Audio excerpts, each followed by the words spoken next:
오늘 말씀은 이제 당신의 지식은 흉기인가 열쇠인가 라는 제목으로 말씀을 전하려고 합니다. 우리가 이제 어떤 상황이 주어지거나 문제가 생기거나 또 어떤 이슈가 있을 때 정말 친밀하고 가까운 사람하고 이렇게 대화를 하다 보면 너무 답답할 때가 느껴지지 않나요? 어떻게 이해를 이렇게 못하냐? 아무리 설명해도 벽을 치는 것 같고 너무 답답해서 죽을 지경인 그런 경우들이 있습니다. 근데 나만 그러냐? 상대편도 이런 나를 보면서 도무지 이해가 안 가고 어떻게 이렇게 생각이 이렇게 이상하냐 하면서 답답해할 때가 있죠. 도대체 의사소통이 가능한 가장 뛰어난 지적인 존재인 인간들이 이렇게까지 소통이 안 될까? 뭐 개인과 개인도 어렵지만 어떤 단체와 단체, 또 정당과 정당의 그 이야기를 들어보면요, 정말 도저히 융합이 안 될 만큼 극단적으로 대립하고 있고 증오합니다. 그러니까 전혀 타협과 양보가 불가능할 정도로 꽉 막혀 있는 그런 것들을 경험하게 되죠. 도대체 왜 인간과 인간의 대화인데 이렇게까지 의사소통이 안 될까? 상대편을 비인간화합니다.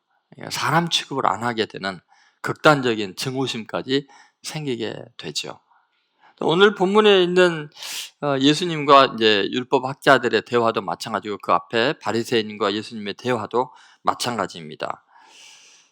얼마나 이 갈등이 심한지 대화가 안 되는지 대화 자체가 진리를 추구하는 목적이 아니고, 그러니까 정말 뭐가 사실일까? 어떤 게 하나님의 뜻일까? 이거 자체가 목적이 아니고 대화의 목적이 뭘로 바뀌냐면 어떻게 하면 말을 책 잡아서 죽일까?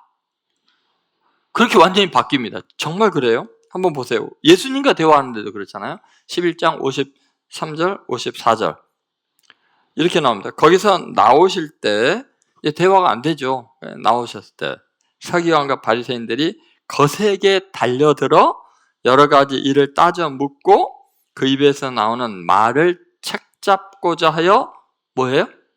노리고 있더라. 어때요? 대화가 되고 있나요?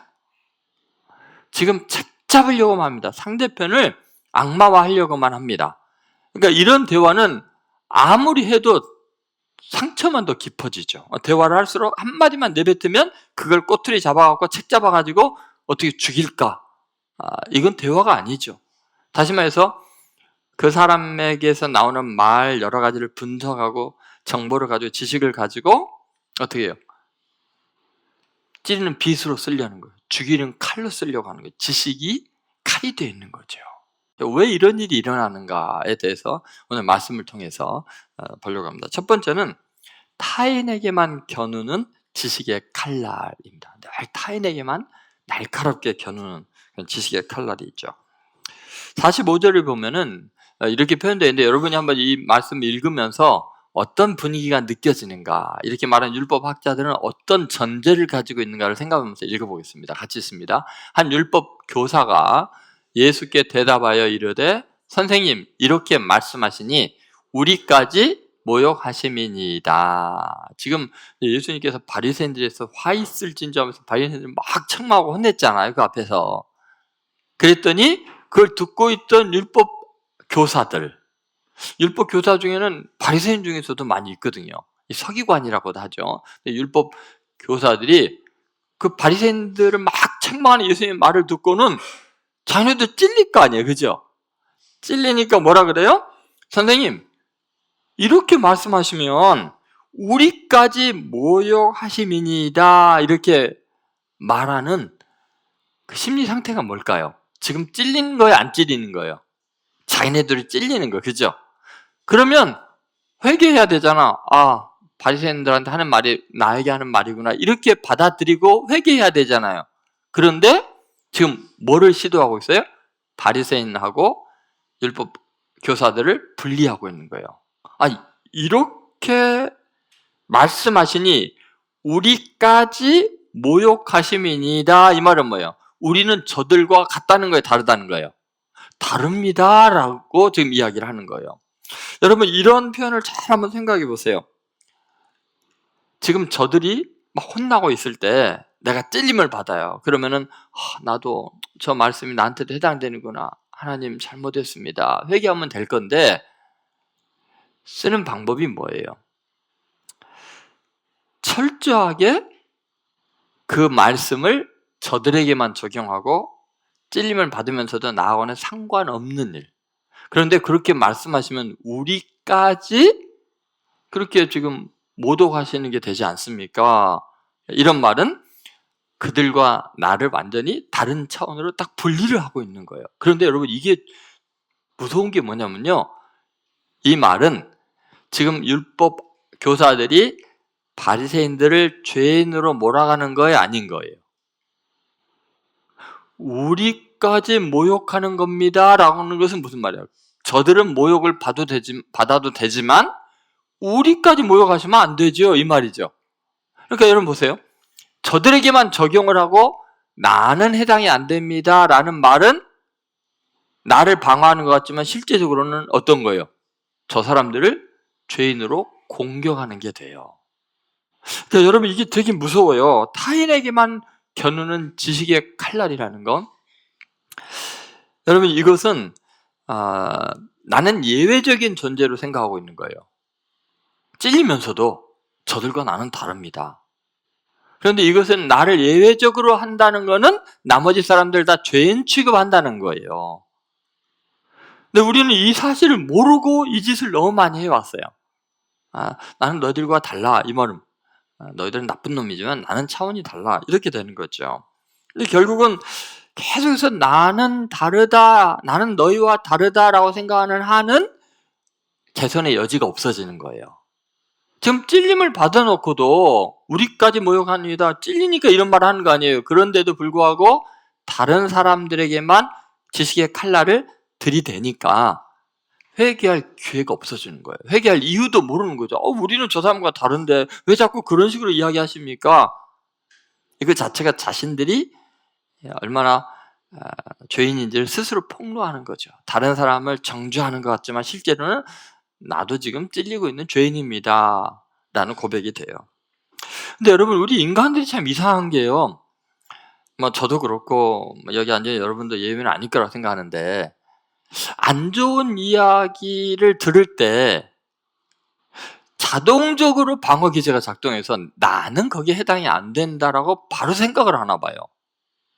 도대체 왜 이럴까? 인간은요 놀라리만큼 방어 기제가 작동이 빨리 돼요. 나는 아니지 이렇게 돼요. 제가 예를 들어볼게요. 성경에 보면은 그러면 다윗을 한번 생각해보세요. 다윗이 바세바를 목욕하는 바세바를 이제 불러놓고 범했죠. 간음을 했어요. 그리고 나중에 임신한 걸 알고서 그걸 가리기 위해서 우리아라는 자기의 충성스러운 부하 바세바의 남편을 불러들여서 결국은 나중에 어떻게 해요? 속일 수가 없으니까 죽이죠. 나중에 이제 전쟁터에 보내갖고 죽이게 합니다.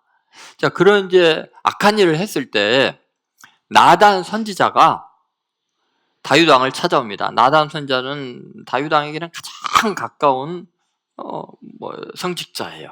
다윗에게 가장 중요한 조언들을 해주는 성직자인데 나단 선지자가 이런 말을 하죠. 여러분 기억하세요? 뭐라 그러죠?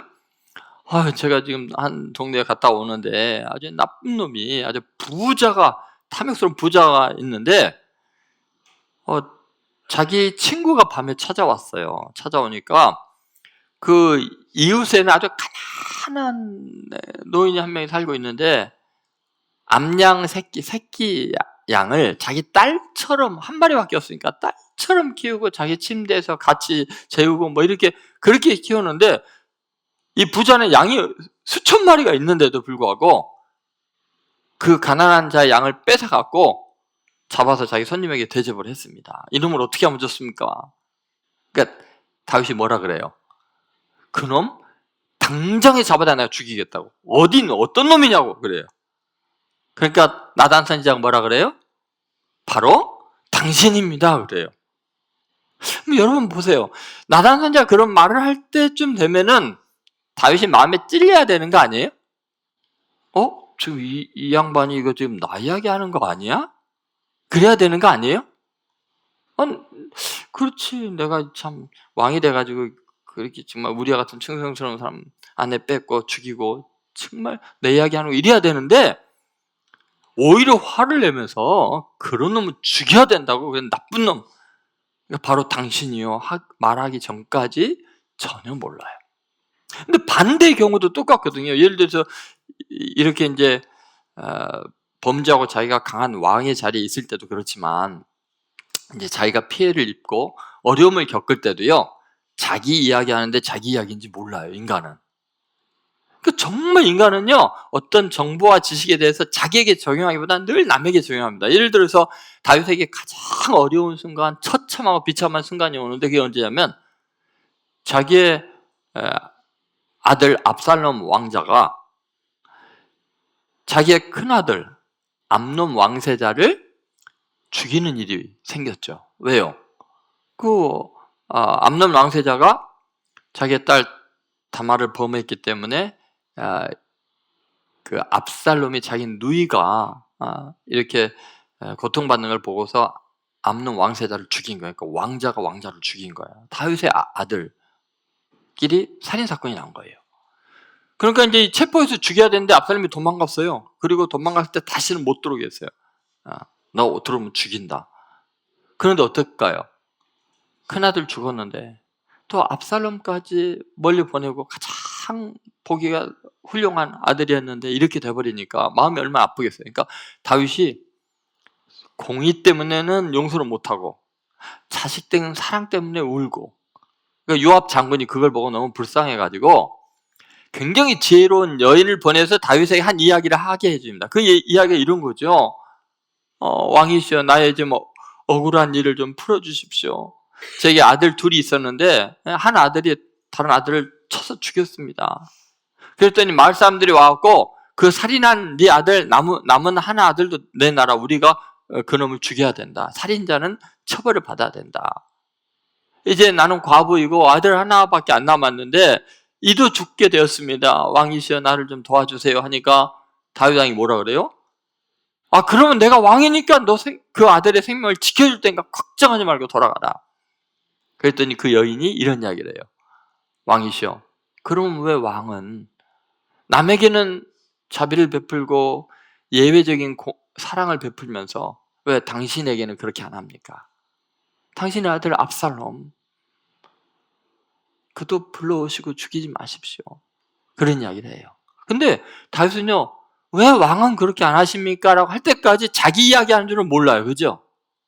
그러면 여러분, 다윗 같은 하나님 마음에 합하는 사람, 영적으로 뛰어난 사람도요, 어떤 상황 속에서 자기를 바라보기가 힘들어요. 어서 주어진 말씀에서 지금 나 이야기하고 있구나. 내가 왜 얘기해야 되겠구나. 나를 위로하는 말씀은 이게 잘 안 돼요. 늘 우리는 지식의 날카로운 칼을 다른 사람에게만 들이대는 아주 못된 습성이 있어요. 고질적인 병이 있어요. 여러분, 이런 설교를 이제 하는 전화도 들으면서 여러분이 어때요? 오늘부터 그래 작심하고 이제 모든 걸 나에게 적용해야지 하는데 잘 될까요? 그게 잘 안 돼요. 남한테는 그렇게 예리하게 들이대고 책망하면서 이상하게 자기 자신은 돌아보지를 않아요. 왜 우리가 다른 사람을 향해서만 이렇게 날카로운 걸까요? 그래서 인간의 이기적인 교만, 철저한 자기 방어 기제 때문에 그렇습니다. 심리학에서 이런 이제 자기 합리화와 방어 기제를 설명하는데 레온 페스팅거가 인지 부조화 이론에 대해서 이야기를 했어요. 인간은 자신이 옳다는 확신을 유지하기 위해서 사실을 왜곡합니다. 어떤 식으로 왜곡하냐면 예를 들면은 기본적인 귀인 오류라고 하는데 그 원인을 다르게 적용하는 거예요. 예를 들어서 타인이 잘못하면 그 사람의 성격 탓이다. 그 사람이 아주 그런 인간이라 그런다 이렇게 이야기하고, 자기가 실패하면 상황 탓이다. 환경 때문에 이랬다. 그런 식으로 설명하는 경향이 있는 거예요. 그러니까 인지 부조하죠. 이런 똑같은 상황에 대해서 적용하는 게 조화가 안 되는 거예요. 타인에게만 날카로워요. 자기에게는 굉장히 관용이 가득한 거죠. 자기는 제외라고 말하는 것을 우리는 버릇처럼 하면 안 됩니다. 늘 나에게 적용을 시켜야 돼요. 그 원인을 예수님께서 이제 밝혀주고 있는데 46절을 한번 보시면 그 원인을 알 수 있어요. 한번 같이 읽겠습니다. 이르시되 화 있을진저 또 너희 율법 교사여 지기 어려운 짐을 사람에게 지우고 너희는 한 손가락도 이 짐에 대지 않는도다. 그렇게 이야기를 합니다. 여러분 여기서 잘 보면은 다른 이들에게는 지기 어려운 짐을 지우잖아요. 그러면서도 자기는 한 손가락도 되지 않는다. 이렇게 이야기를 합니다. 여러분 도대체 이게 무슨 말일까요? 어떻게 이게 가능할까요? 그 이유가 뭘까요? 그들이 지식의 칼날을 자기가 갖고 있기 때문에 그래요. 자기들만 독점하고 있고 율법에 대해서 해석하고 가르치는 권한이 자기들에게만 있기 때문에 자기는 늘 가르치는 위치에 높은 위치에 있다고 생각하는 거예요. 그러니까 어떤 사람들은요 늘 모임 자리에 앉으면 늘 가르치려고 하는 사람이 있죠. 많이 알고 있고 근데 실제로도 잡다한 지식도 많고 모든 주제에 대해서 항상 말이 많은 사람들이 있죠. 이런 사람들의 문제는 뭐냐면 자기에게 적용을 안 하고 늘 남을 가르치려고 하는 문제가 있습니다. 근데 이게 얼마나 원형적이고 심각한 죄인가? 그것은 자신이 하나님 같이 되려고 하는 무서운 죄입니다. 예를 들면 여러분 사탄이 아담을 무너뜨릴 때 하와를 이용하잖아요. 근데 하와에게 와서 선악을 알게 하는 나무의 열매를 먹는 날에는 어떻게 돼요? 너가 하나님 같이 되어 선악을 알 줄을 하나님이 아신다. 자, 선악을 안다. 이게 지식이잖아요. 지식의 칼을 가지게 된다. 그러면 네가 하나님처럼 된다. 이런 거거든요. 여러분 우리는요 늘 내가 마치 기울어진 운동장에서 위에 있는 내가 마치 하나님 자리에 있는 것처럼 해서 밑에 있는 사람들을 하대하면서 늘 남에게만 적용을 합니다. 내가 알고 있는 지식을 가지고 내 내면과 내 의도와 내 죄성을 전혀 적용하지 않고 늘 다른 사람에게만 적용합니다. 그러니까 그 무거운 짐을 다른 사람한테는 지우면서 자기는 하나도 안 움직이죠. 가끔 하다가 애들을 부모가 이제 너 왜 이랬냐 막 혼낼 때 애들이 속으로 그러잖아요. 엄마는 아빠는 그렇죠. 그러니까 너무 이게 인지 부조화인 거예요. 그러니까 어린 저도 그게 느껴져요. 근데 지금 똑같은 현상들이 일어나는 거예요. 그게 다 이유가 뭐냐면 다 원죄에 노출되는 거야. 자기가 하나님 같이 되는 거예요. 자기가 그냥 부부 사이도 그렇고 자녀와 부모 사이도 그렇고 친구 사이도 그렇고 꼭 하나님 같이 되려는 그런 사람들의 특징이 뭐냐? 자기에게 적용 안 하고 남한테만 적용하는 거예요. 이게 문제죠. 아까 다윗과 똑같은 거죠. 그래서 우리가 기억해야 될 게 있어요. 지식은 자기 성찰로 향하지 않으면 필연적으로 타인을 심판하는 칼이 됩니다. 이게 되게 무서운 거예요. 근데 예수님은 놀랍게도 이제 좀 달라요. 하나님의 아들이시고 우리 죄인들과는 너무나 다른 흠이 없는 완벽한 분이셔요. 그런데 우리 주님은 우리와 오히려 같아지셨죠. 그래서 사람의 모양으로 나타나셨죠. 그리고 자기를 낮추시고 죽기까지 복종하셨죠. 그러니까 길어진 운동장이 위에 부분에 계시는 게 아니라 예수님은 밑에 가서 맨 밑바닥에 계시는 거예요. 그래서 짐승이 우리에 태어나시고 십자가에 벌거벗겨진 채 나무에 매달려서 죽으실 때 좌우에 강도들 사이에 죄인들 사이에 주님은 위치하셔요. 같아지셔요. 그 모든 죄로 인한 형벌을 남에게 돌리는 게 아니라 당신 자신이 형벌을 짊어지셔요. 그래서 세례 요한이 예수님을 봤을 때 뭐라 요한복음 1장 29절 그 유명한 말씀이죠. 보라 세상 죄를 지고 가는 하나님의 어린 양이라 했잖아요. 자, 짐을 지고 가는. 아까 율법 교사들은 어땠어요? 손가락도 되지 않고 짐을 남에게만 지웠어요. 죄인이라고. 죄짐을 지웠어요. 너 벌 받아야 된다고. 고생 좀 해야 된다고. 율법 교사들은 그랬어요. 그런데 예수님은 어떻게 해요? 가장 거룩한 분이 완전하신 분이 손가락도 되지 않는 게 아니라 그 형벌의 틀, 십자가에 손이 못이 박혀서 매달려 계셔요. 인류의 모든 죄짐, 여러분과 저의 죄의 짐을 우리에게서 벗겨서 당신이 짊어지신 거예요. 그러니까 예수님은요, 정말 신기하죠. 당신이 해당이 안 돼요. 마음에 찔릴 것이 없어요. 그렇게 말씀하시면 우리까지 모독하심이니이다, 이런 말에 해당이 안 되는 분이에요. 전혀 죄책감이 있을 수 없는 거룩한 분이 전 인류의 죄책감을 홀로 지시고, 할 수만 있으면 내 잔을 내게서 옮겨주옵소서 하시면서도, 그러나 나의 원대로 마시고 아버지의 원대로 되기를 원하나이다. 그렇게 예수님이 여러분과 저의 죄를 대신 짊어지시고, 그 지식의 칼, 우리의 죄에 대해서 낱낱이 아시잖아요. 우리의 속의 생각까지 눕는 것, 일어서는 것 다 아시는 그분이 그 지식의 칼날로 우리를 향하지 않으시고 당신 자신을 향하셨어요. 그래서 온 살점이 다 떨어져 나가도록 채찍에, 날카로운 채찍에 살점이 다 피가 쏟으시고 가시관을 쓰시고 우리 대신 죽임을 당하신 거예요. 우리는 그 은혜로 살았어요. 지식의 칼날을 타인에게로 향했으면 우리는 죽었어요. 그런데 주님이 당신 자신에게로 향했기 때문에 우리가 사는 거예요. 만약 서기관과 바리새인처럼 종교 지도자처럼 우리가 다른 사람을 대하는 것처럼 예수님이 우리 대했다면 우리 중에 살아날 사람이 누가 있겠어요? 여러분, 우리가 이 십자가의 은혜로 구원을 받고 죄 용서를 받고 끊임없이 우리는 양심의 찔림을 받고 우리까지 모독하심이다라고 말할 수밖에 없는 위선자들임에도 불구하고 주님이 대신 형벌을 받으셨다는 사실을 잊어서는 안 돼요. 그 은혜로 우리가 사는 거예요. 그러니까 우리도 더 이상 타인을 향해서 날카로운 시선 거둬들여야 돼요. 내가 뻔히 알고 있는 지식까지도 그에게 적용하지 말고, 그죠? 너나 잘하세요. 내 탓이요. 그렇게 해야 십자가를 붙드는 사람이고 복음적인 사람이고 예수님 닮은 사람이죠. 그러니까 결국은 십자가는 지식이 자기 방어를 포기하고 자기 희생으로 전환된 사건이에요.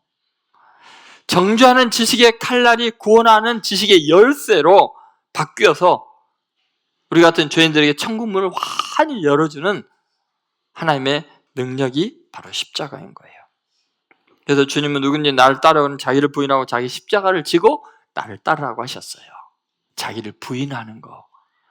그 말씀을 나에게로 향하고 그 칼을, 지식의 칼을 나에게로 향해서 내 자신을 부인하고 자기 자신의 십자가를 못 받고 그 십자가를 지고 주님을 따르는 것이 예수 믿는 사람이에요. 크리스찬이에요. 제자들이에요. 세상 사람들과 다른 삶을 사는 거예요. 율법 교사들과 다르게 살아야 돼요. 저는 우리 예수 믿는 교회 교인들이요,